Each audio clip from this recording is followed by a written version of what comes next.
பிறகு உனக்கு வேண்டியபடியெல்லாம் செய்வேன் என்றும் கூறுகிறான்.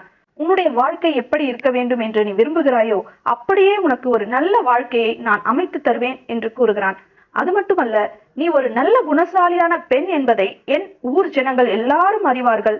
அதனால் நீ யாருக்கும் பயப்பட வேண்டாம் என்பது போல கூறுகிறான். எல்லா ஜனமும் இவளை குணசாலி என்கிறார்கள் என்று கூறுகிறான். ஒருவேளை மற்றவர்கள் பேசிக்கொள்வது அவன் காதுகளில் எட்டியிருக்கும். இல்லை என்றால் சிலர் இவனிடமே வந்து ரூத்தின் நற்குணத்தை பாராட்டி இருப்பார்கள். ஒரு ஊரே ஒரு பெண்ணை குணசாலி என்று சொன்னால் அது எவ்வளவு பெரிய விஷயம். ரூத்தை போவாஸ் தைரியப்படுத்துகிறான். நீ பயப்படாதே அப்படின்னு யாருங்க சொல்லுவா? கர்த்தர் ஆபிரகாமை பார்த்து பயப்படாதே என்று கூறுகிறார். ஈசாக்கை பார்த்து பயப்படாதே என்கிறார். ஆகாரை பார்த்து பயப்படாதே என்கிறார். இதை போல தேவன் பலருக்கு பயப்படாதே என்று சொல்லி திடப்படுத்தி இருக்கிறார் என்பதை நாம் வேதத்திலே காண முடியும். அதே போல இங்கு போவாஸ் ரூத்தை திடப்படுத்துகிறான். பயப்படாதே, ஒன்றுக்கும் கவலை